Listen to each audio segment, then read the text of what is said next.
ဟဲ့အဲ့တော့ပြူးလေးမြို့ပေါ်တော့ရောက်ပြီကွာအေးစကားပြောရင်တော်သားပုံစံမှာပေါက်စင်တယ်နော်အေးပါမြို့ကိုကမြို့ကိုလို့မခေါ်နဲ့ကွာဘာလို့မြို့ကိုဆိုတဲ့နာမည်က YouTube ပေါ်တော့လူတွေကိုမဲ့ဟုတ်ပြီလားဟောမင်းနာမည်ကဩဒီဦးတို့ရလက်ကဟာအဲ့ဒါပို့ဆိုးတယ်ကွာနော်အဲ့ဒါကြီးကတော်သားလို့ပြောနေကြတာ line မှာမကြားဘူးတာငါနာမည်တစ်မှတ်ထားကြကွာအဲ့ဒါဘယ်လိုခေါ်ရမလဲဟာဘိုးဆန်ဆန်ငါနာမည်တွန်တူးညိုလေတွန်တူးညိုဟာလေတွန်တူးညိုအေးပါဟာငါတို့ဘုံကလုံးဝမြို့စတိုင်ဖြစ်တော့တယ်နော်ဟာဖြစ်တော့ဗောမင်းဒီဒီဇိုင်းကာလာကြည့်လိုက်လေဟိုဘက်ကညီမလေးတွေကြီးနေကြတယ်မြို့စတိုင်ဖြစ်နေလို့လားမသိဘူးနော်အဲ့ဆိုတော့သွားအေးအဲ့ဟမ်မြို့မှာအဲ့လိုမျိုးလမ်းလျှောက်လို့မရဘူးလို့ကမင်းကလည်းမြို့လို့လျှောက်မရမှာဗောအော်လမ်းလျှောက်တော့မြို့လို့လျှောက်ရသေးရလားရှိအဲ့ဆိုမင်းလျှောက်ပြကွာ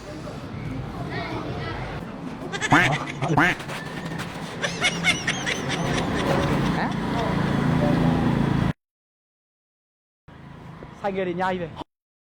ပေါင်ရောင်မိုက်တယ်ဟေ့ဆိုင်ကယ်တွေကငါတို့တွားကြည့်အောင်ရတာပေါ့ဒါမဲ့တော်သားလို့သိမယ်နော်အေးကိုထိန်းโอเคအော်ဒီစားလျှောက်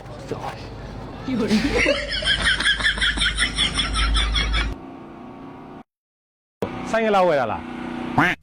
အော်ကျတို့ဆိုင်ကလာဝယ်တာမဟုတ်ဘူးဗျခင်ဗျားတို့ဆိုင်ကတွေရမ်းလာလို့ကျတို့လာဝင်ကြည့်လာကြည့်ဟာ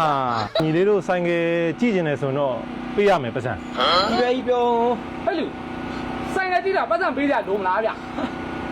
ညီလေးတို့ကြည့်ရတာတောသားတွေနဲ့တူတယ်နော်နှစ်ယောက်လုံးကပုံစံတွေကတောပုံစံတွေနဲ့ဆိုင်ကကြည့်ရင်ပတ်စံပေးရတယ်ဆိုတော့မြို့ကလူတွေတောင်သိတယ်ကျတို့စားတာပါကျတို့မြို့သားတွေဗျာနော်ဆိုင်ကကြည့်ပတ်စံပေးရမယ်ဆိုတာကျတို့သိပြီးသားအဲ့တော့ကျတို့တတိယဘလောက်ပေးရမယ်ဆိုင်ကညီလေးဘယ်နှစီးကြည့်မလဲ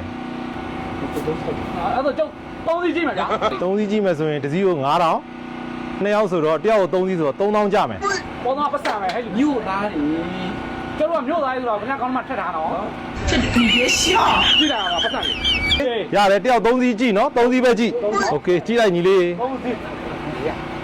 有人。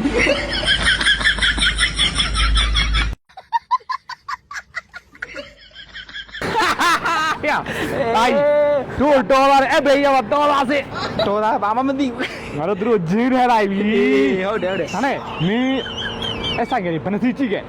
ငါ9စီးတော့ကြည့်ခဲ့တယ်မင်းတောင်းခွဲတဲ့90ကျော်ကြည့်တာဟော9စီးတော့ကြည့်ခဲ့တော်တယ်ဟောဒါရင်မင်းကငါထက်ညံ့တယ်ဟာဘာလို့လဲဟာဘာလို့ဆိုငါ3စီးသာပေးပြီးတော့ငါတစ်ဆိုင်တော့ဆိုင်ကလေးကကြည့်ပြတာဘယ်ကလောကမြို့သားပဲဒါပဲလေငါတို့ဟိုဘက်ဆိုင်ကိုသွားပြီးတော့ဂျင်းတက်ထက်အောင်ဒီမှာတော်သားတွေအများကြီးပဲတော်သားရာကြီးတို့တက်ပြီးဂျင်းတက်ပဲတော်ပါမယ်လား